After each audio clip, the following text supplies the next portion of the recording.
Community Forum is sponsored by the Easton Grange 196 and a friend of Yardley Wood Rink and the Easton Lions Club.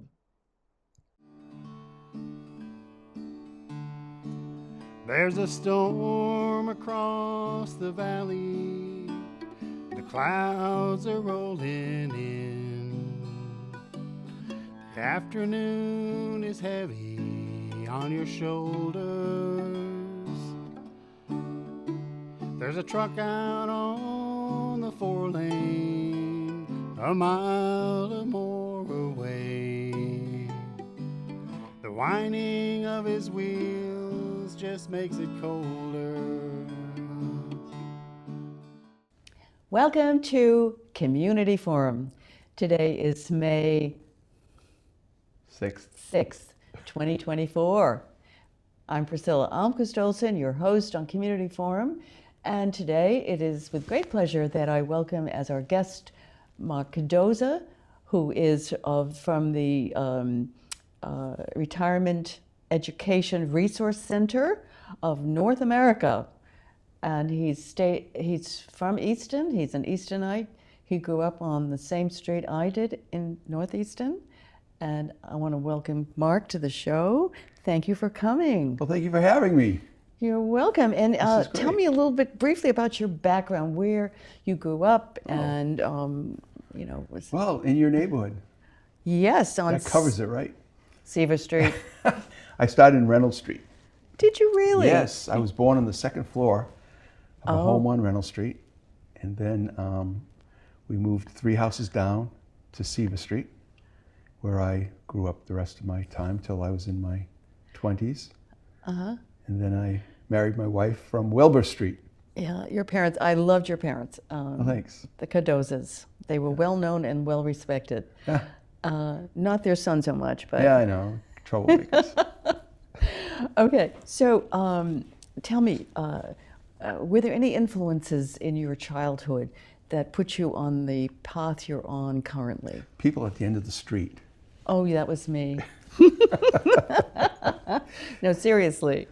Well, I don't know. I think we're a product of our environment, regardless. So I think I attribute that to my parents and my grandparents. My grandparents migrated from Portugal to Easton at age 16 and 17 years old, I believe. Then they had children, one of them my father, and they lived on Elm Street. And then they moved over to Spooner Street. So they've been around. So I attribute to the town of Easton my accomplishments, but also obviously family and where we were brought up. It's true. And Easton, of course, has had and does still have a wonderful educational system. Yeah. So it if one is diligent, can prepare you for just about anything. Okay, so tell me a little bit about you've gone through several careers before you arrived at this one. What did those careers teach you that have helped you in this present situation? Well, first of all, at age 15, I started working in a kitchen at the rest home, a little nursing home, rest home, across the street from Langwater. It's now, I think, condominiums. I started there, so it was my first exposure to working with elders. And ironically, I've worked with elders all my life. It's interesting. And then I went into, I always liked to cook and bake. And my parents directed me to Johnson Wales, where I started my career in restaurants. I took 2 trimesters of culinary arts and decided I needed more than just that. I wanted to be in the kitchen all the time. So I migrated into restaurant management, graduated there, and went to work in the food service industry. But you know, it's interesting, we take electives in college, right? Oh, yeah. And my electives were outside the framework of management. Well, they were in the framework of, insurances, finance, and I really enjoyed those courses. But my focus wasn't those courses. My focus was to graduate with a degree in hospitality management. So I ignored it, but I just enjoyed them. And if I had known then what I know now, I probably should have gone more towards that direction as opposed to pursuing restaurants. So anyway, I went into the restaurant industry. At a young age, I was a regional director of a large food service company. Then finally, I decided to venture out and go on my own. So my wife and I, we built a home in Easton, and a couple months later, I decided I was going to open a restaurant. So we opened up a pizzeria down in Fall River, next to across the street from a golf course. We did well for 12 years. And then we decided after that to move away from that. And I moved into the finance world, where I guess that's where I was supposed to be all along. So I've been in the finance world for 20 years, and it's been great. And I still work with elders. I specialize in long-term care planning, and it's been great. So I've been a court-appointed guardian for like 15 years. Mm-hmm. I can't do that anymore. It's just too emotional. So I've moved away from that, but I've done a lot of writing. Yes, and that brings me to the very well-written and informative book, Positioning for Retirement. Yeah. And so what was the impetus for your deciding to write that book? Good question. So I was sitting in a law office, and it's happened multiple times, not just sitting in a law office, but the situation that happened there. Clients would come in and they'd discuss their estate plan, and they needed insurance, or they were looking at their long-term care planning program, which doesn't always include insurance, by the way. It's a whole program that you put together. Mm-hmm. They would always leave, a lot of them, not all of them, but a lot of people would leave with a headache, but not only not understanding the estate planning aspect and the technical words and how it all works together, but also not understanding the difference between qualified and non-qualified money. Mm. And it took a while for me to grasp it too. It was like, okay, what's qualified? I have to think about what's non-qualified.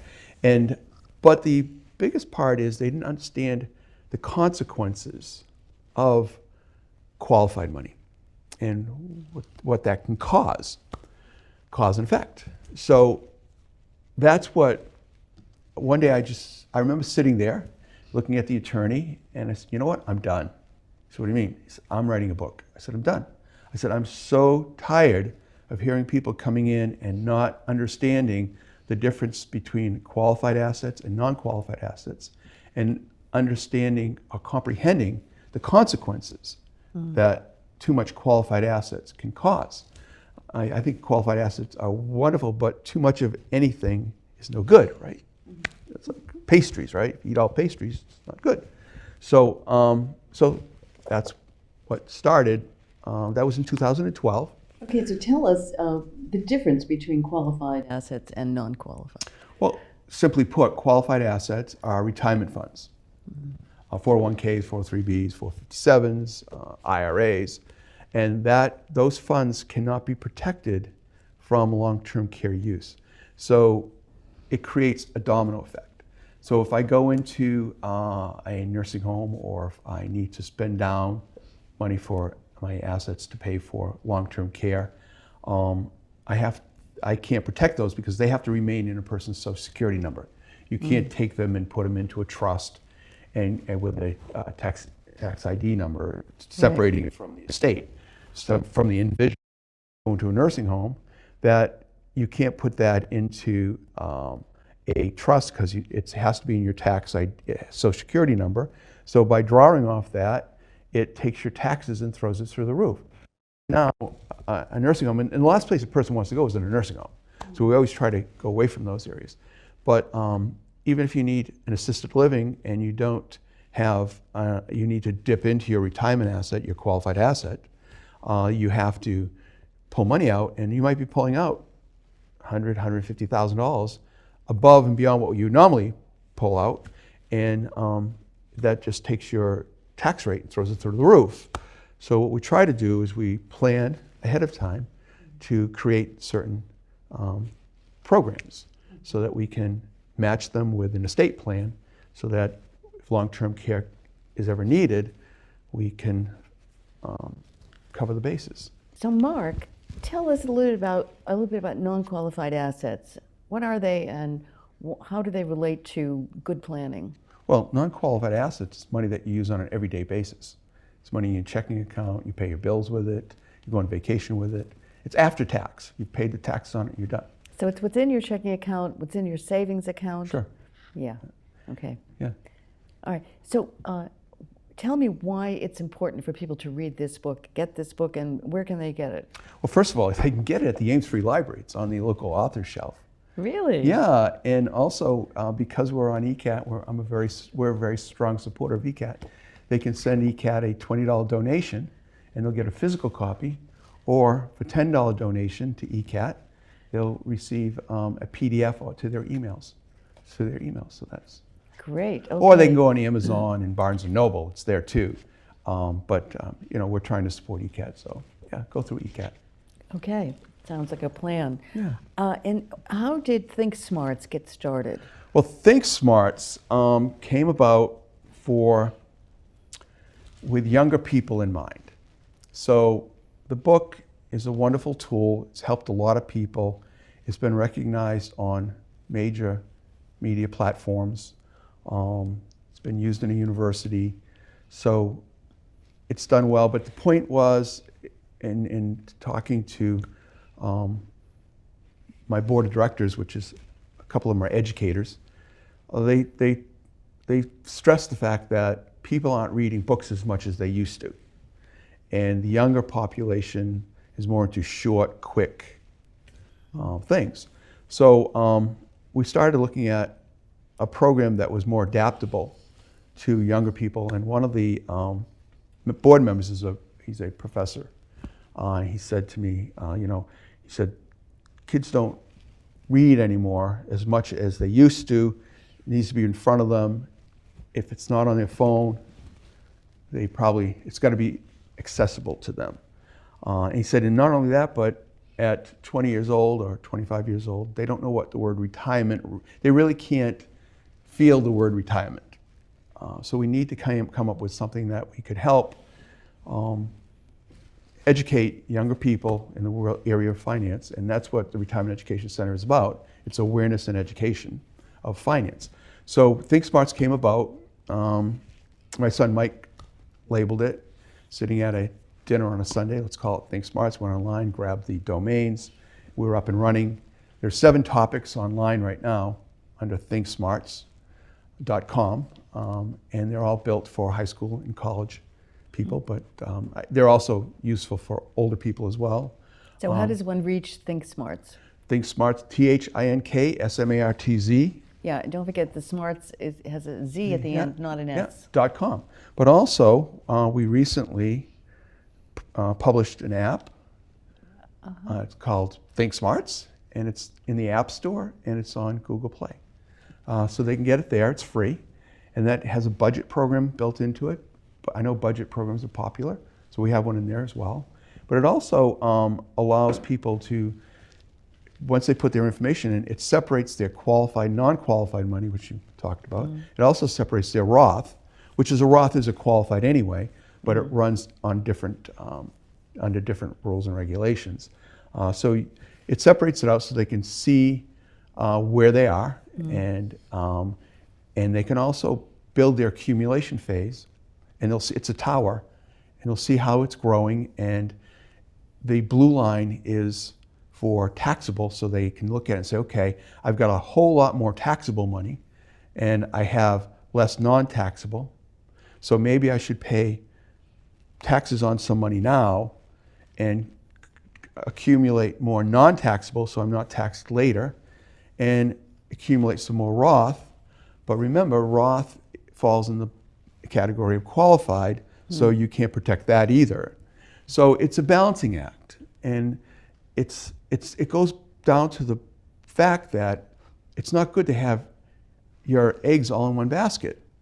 It's good to have it diversified so that you can manage your taxability and manage it so that when you do come into a situation with long-term care planning, that it's something we can work with instead of having to pay large amounts of taxes on money so that we can fit your estate plan. So it's always great planning's the key word for it all. It's always great to have your estate planning in coordination with your long-term care planning. So one of the things you would do is to take the non-qualified assets and put them in a trust so that institutions of home care or institutional care can't touch them. Well, it depends. You always want to have a sizable amount of money at your fingertips in your revocable trust. Right. And this is where Well-Informed comes in, where we have a bunch of topics, estate planning, tax planning, income planning, and we have a bunch of long-term care planning topics. Okay, so let's go back a bit.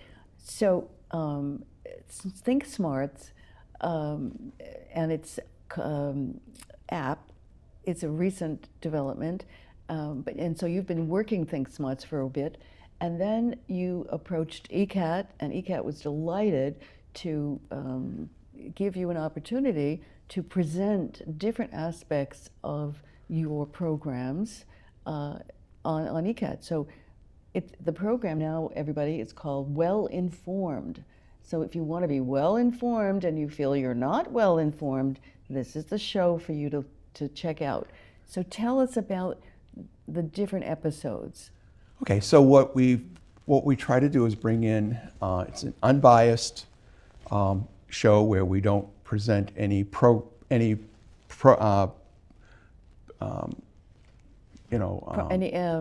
Products, yeah. So we bring in like the estate planning, tax planning, and income planning. We have a local resident of Easton who is an estate planning elder attorney.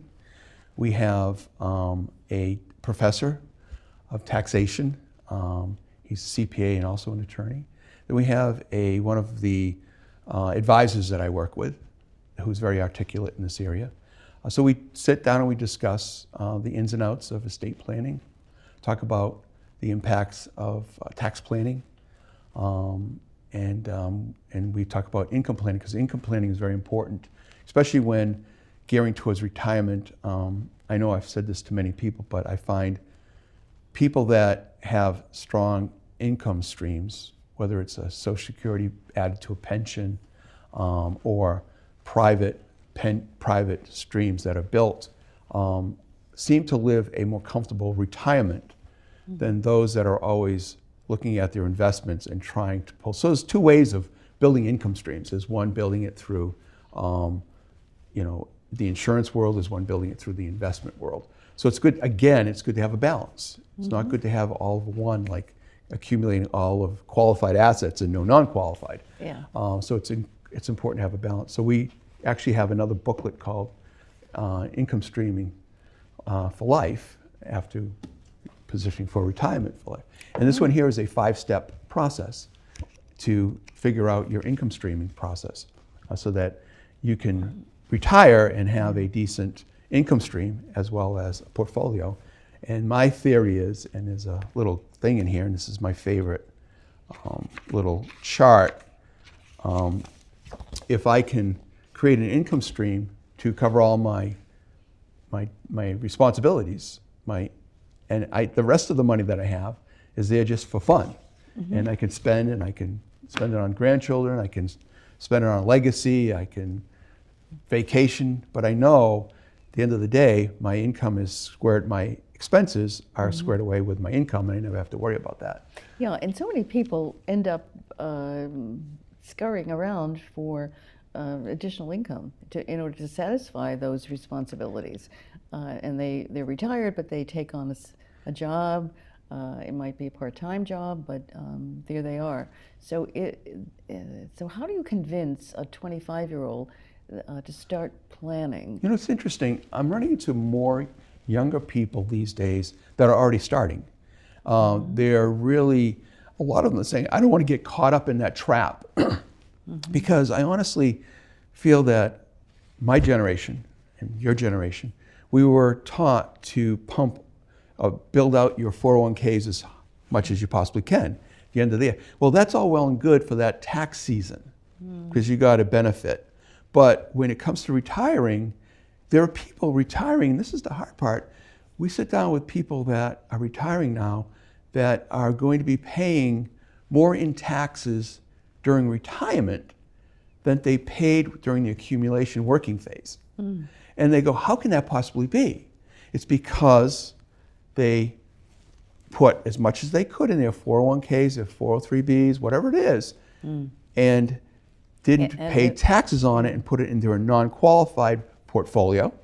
So there's a non-qualified portfolio, and they should have been building that as well. But back then, they wanted the tax advantage of not having to pay taxes on that money. But don't you think it's because people think that their tax rate when they're retired is going to be lower than when they're working? That's the thought, but it's not any longer. There are some people that falls true, but a lot of people, high income earners, double income households, are finding out that coming into retirement, add Social Security onto it, and they keep pushing off Social Security to, you can do still 70, but the full retirement age is getting closer to 70, and the required minimum distribution age keeps going up. So they can delay, but eventually they have to start taking this money out, and they have to stop paying taxes, or they move it to the next generation when they pass away, and then they have to pay taxes on it. So, and then the government, through the Secure Act, has shortened that period down to 10 years. So if I have a program that is going to, if I die and it goes to the next generation, they have to pay taxes on that within 10 years, by the end of 10 years. So the laws have changed, and it's important that, and I think back to your 20, 25 years old, 30 years old, they're beginning to understand that. And they're also, one big thing that has come out, whoops, lost my mic. One big thing that has come out recently in the last year or so is employer-sponsored Roths, which are great. So the employer does pay their taxes on it. It goes into the Roth, it grows tax deferred, and it's tax-free when they take it out. However, it still is qualified money. Right. So in that situation, it has to. So it's a balancing act, and it's so important. And we mustn't forget that IRAs are also Qualified money. Qualified Right. money. So it's important, and I'm not beating up qualified money. I think it's good to have some qualified money, and it's good to have qualified money. So if you're working with an employer and they're matching, Right. you're sure, match away. It's free money. Right. But then after that, look at other options. There's life insurance programs that build tax-free income. There's all kinds of other ways of building tax-free income. But again, that work like a Roth, and that can, then in coordination with an estate plan and everything Now, else. how do you feel about annuities?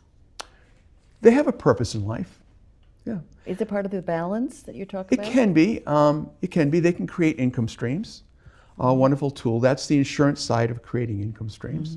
It also becomes very valuable when you're talking about long-term care planning. So that's a huge thing. So a lot of times if we have to take money, if a person, we get in touch, if they contact us later, a lot of times we'll have to take money, put it into what they call a Medicaid compliant annuity. So what that does is it fits the compliant, it makes them Medicaid eligible, and at the end of the day, when they pass away, Medicaid is able to take what they need from it, and the remainder of it goes to the family. But it's a way of slowing down the draining process. So as opposed to doing something like that, and you went into a nursing home, you're going to be pulling out money a lot all at once. But by putting it into a certain type of annuity, that type of annuity, it slows the process down, and it's more formidable to the situation and the family. And but there's a place for annuities in this world.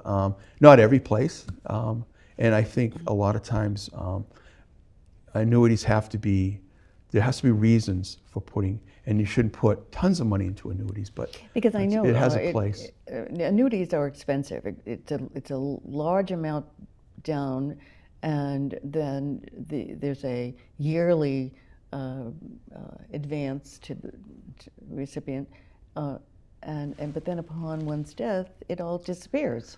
No, not necessarily. Not Why would you say necessarily? that? No. Oh. There's only one type of annuity that would happen to. It's called an immediate annuity without refund. And that's an annuity that's picked on a lot Yeah. when people are discouraging annuities. So the reason why you would use something like that is if it's supported with a life insurance policy. So for example, I actually know of somebody that I've done that with. We put, say, $200,000 into an annuity. It generates $24,000 a year. But of that $24,000, we purchased a life insurance policy for $200,000. So the person lives on, they collected $24,000 until the day they die, which could be this current person I'm thinking of, still alive, still collecting, and the amount of money that annuity has paid out is well into $400,000. But there's also a $200,000 life insurance policy sitting there. So the day she passes away, the $200,000 life insurance will be paid out. So therefore, 200 in, 400 out, 200 back. So so it's all about strategy and understanding the programs. Others work simply when the person passes away, the remaining funds go back to the family.